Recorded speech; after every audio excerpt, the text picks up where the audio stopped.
ginagawang kalsada kaya sobrang traffic dito sa amin.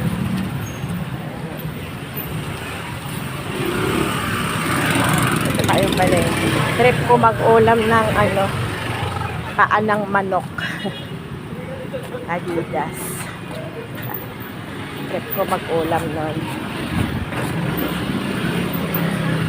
Punta ng palengke. Malapit lang ng palengke dito sa amin.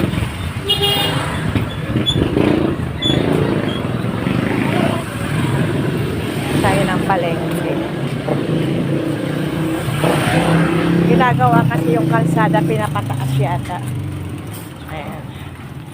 Yan, dito sa kabila dito, medyo tapalang hanggang doon. Dito naman sila gumagawa.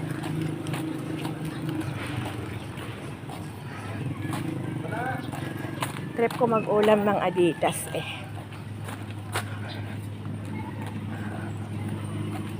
Ayan. Hindi tayo nakakapag-live.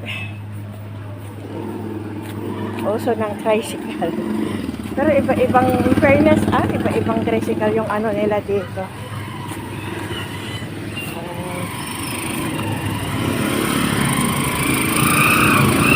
Traffic. Tayo na. Tayo muna ng almusal. Hanap tayo ng almusal pati. Nakakasawa kasi ng baboy. Kahapon ng tanghali, karne baboy. Tapos kagabi, bumili rin ako ng lechon manok.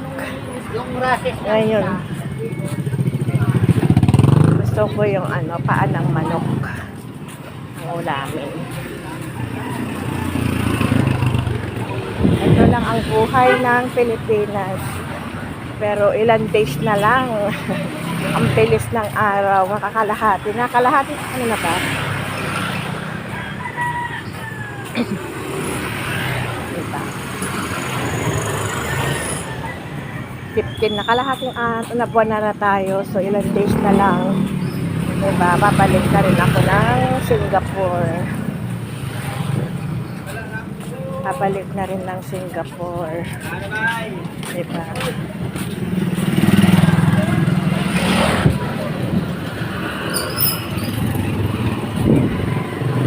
Ang bilis ng bakasyon. Ang bilis. Ang tagal-tagal antayin yung na pagbakasyon din. Pagka nakandito ka na sa Pilipinas, pabalik sa sa abroad, Diyos ko, ang bilis-bilis ng araw. Pero ganun talaga, sabi ko nga, after 2 years again na nandito ulit. Pero sabi ko nga, kung hindi 2027, 2028, for good na. Basta makaipon lang ng konti na pang negosyo. Hindi na ako makakitang paa ng manok. Kaya makabila ng paa ng manok. Nandito na ako sa palengke. Ang mamahal din ng mga bigas. Wala ako kung makitang paa ng manok Kasi ang gusto ko, nandun na pala yung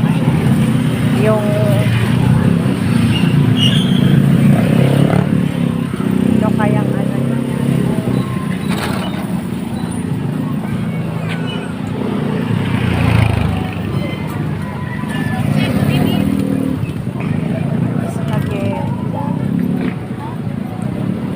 Ate, anong luto mo ngayon? Macaroni at saka champurado. Ay, sampurado po. Nandito ako ngayon, bibili ng sampurado kasi gustong-gusto yung apo ko. Tatlo po. Isa lang po.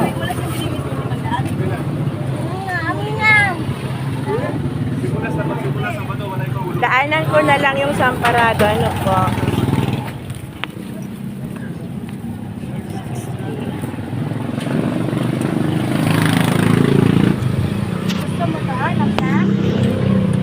Carbonara, macaroni yan.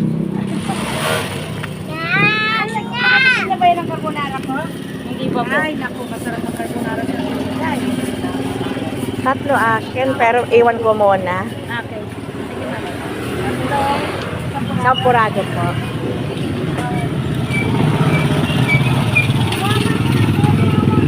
Sampurado gusto yung apo ko. Sarap kasi ng tinda nun.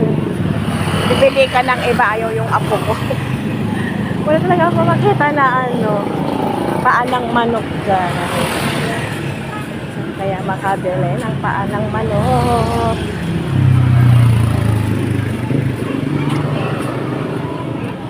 May nakita ako nung nakaraan dito eh. Sa palengke.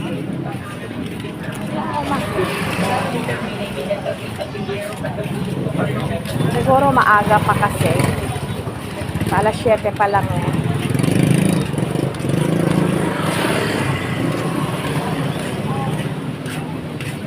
Alas 7 pa lang kasi. Wala ka talaga. Last na tingin ko kung meron doon. Highway na yun eh. Diba?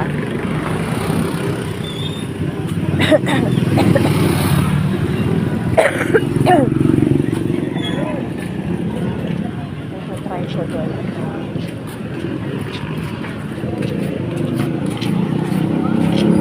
Trip ko mag-ulam ng paanang manok. Magkakaano ang paanang manok? Paanang manok, wapo. Ano to, pwede pili or ano lang? Pwede pili, gusto. Trip ko kasi mag-ulam.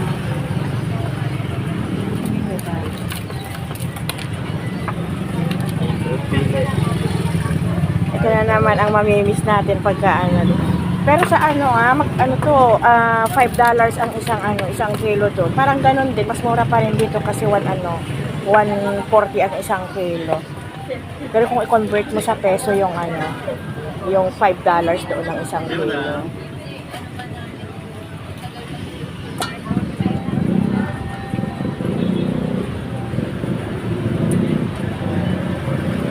Para isahan na lang. May isang kilo na kaya to?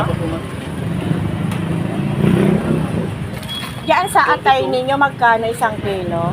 240. Ano? Wala.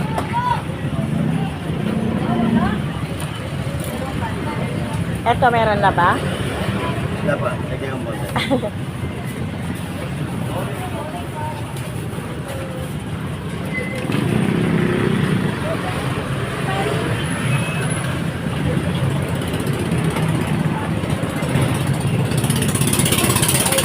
Parang ganun din. Dito kasi pag kinonvert natin sa peso yung parang parang napakamahal. Pero kung tutuusin mo, kasi ang atay doon sa Singapore is $4 ang isang kilo. So equivalent nun. Parang ganun din. Wala pa. Wala pa? Mga ilang piraso pa? Dami-dami pa. Ang dami-dami ba? Yan na lang. So sobrang dami na yata. 108 lang. Okay. Dito sa ano to? Atay balunan. Atay balunan. 240? Ito, 220. Ito kasi puro atay lang. Oh.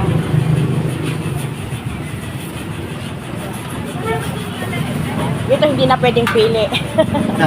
Sa Atay? Atay. Pwede. Pwede pili yan. Nagtatanong na. Hindi ba nakakaano yung niya?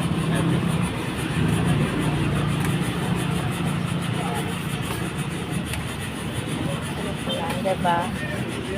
Ito rin talagang inuulam ko sa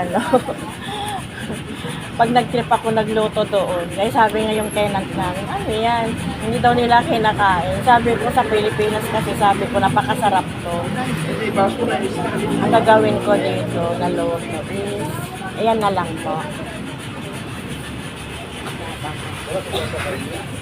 Magkano yan? 140 po. Okay. Wala pa. Magkano lahat? 250 lang. 2? 250.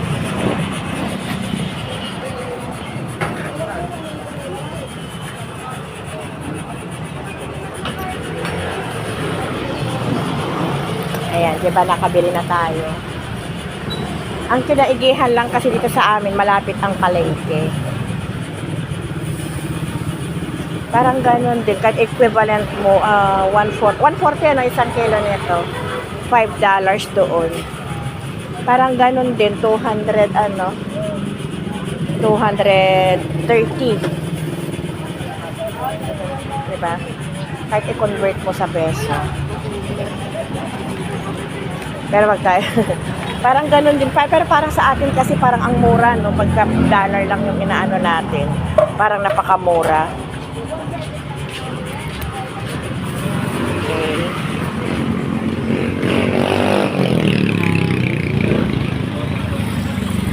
Bili tayo ng patatas.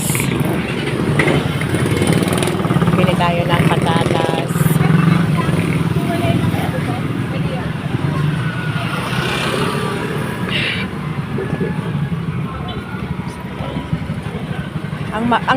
Ang mahal lang dito sa Pilipinas yung gulay.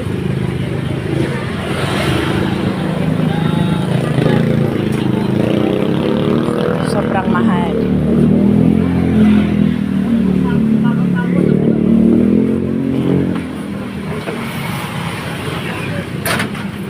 Ano na?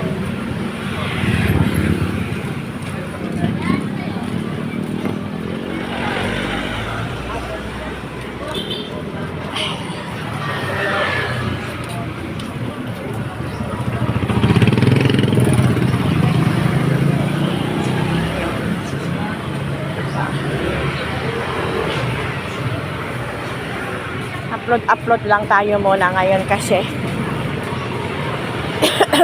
pag nag-live doon maingay ang mga bata, maingay ng mga bata.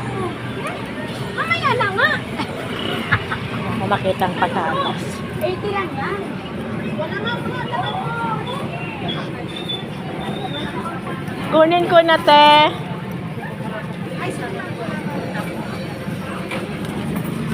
Ang sarap kasi yung sampurado niya talaga yun. Hindi maanuhan ng apo ko. Nalalasahan niya. Ayaw niyang kumain sa ibang sampurado.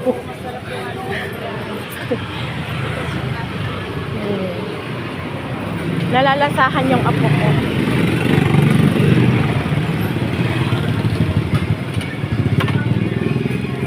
Papilihin ko na lang yung anak ko mamaya.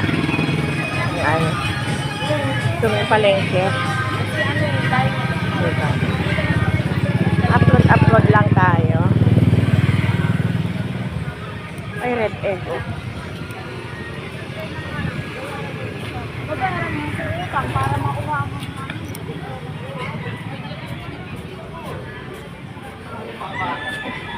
Pauwi na po tayo.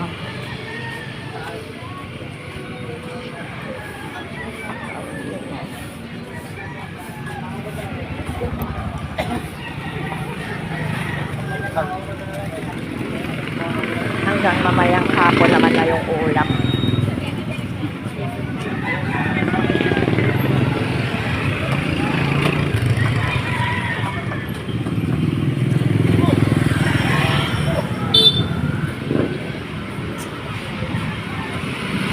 Ay, ang cute yung bata, oh. Pinapainitan.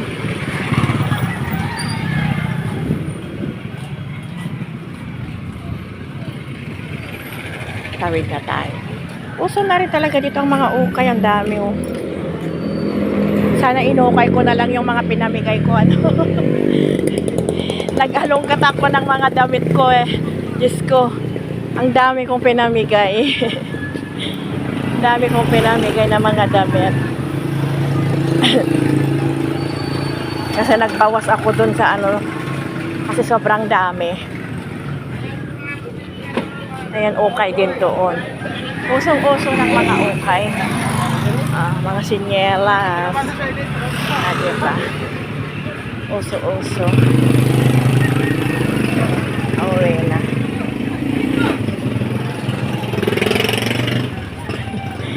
Sira ulo pala yun.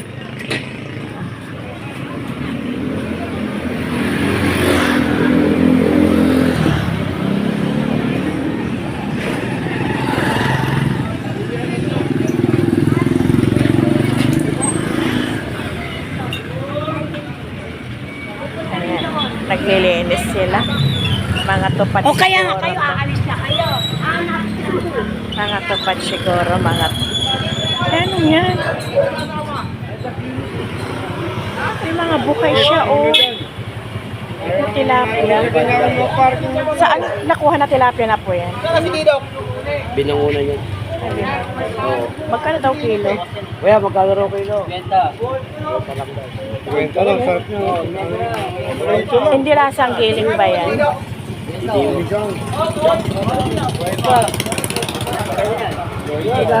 Bukay siya.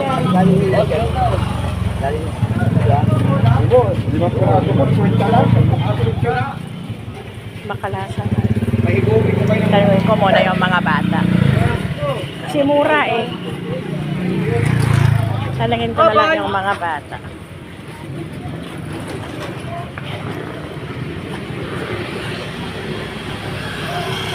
Ayan. Mura 50. Eh, yung mga ano dyan, 75 ang ano. Ang kalahating kilo. So, 150. Yung 50 lang.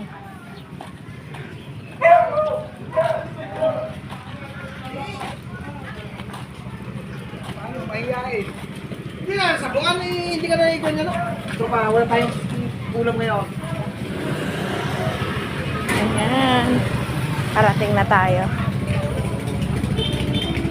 Hanggang ng almusal.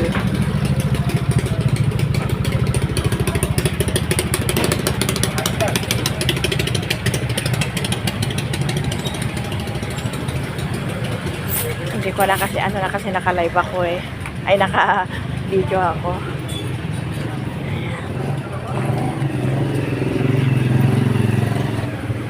Itong sarap din ng pandesal dito, natikman ni Ash ang pandesal dito. Sarap, siksik. Maliliit pero siksik siya. Diba? So hanggang dito na lang guys.